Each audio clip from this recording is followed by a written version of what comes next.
ॐ अरुणाचलेश्वराय नमः। ॐ अरुणाचलेश्वराय नमः। ॐ अरुणाचलेश्वराय नमः। ॐ अरुणाचलेश्वराय नमः। ॐ अरुणाचलेश्वराय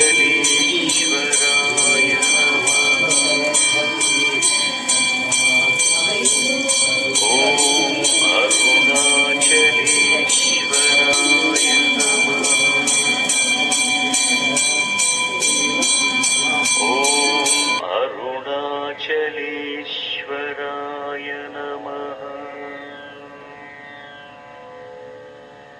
ॐ अरुणाचलेश्वराय नमः।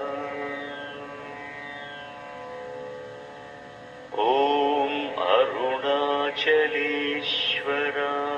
नमः। ॐ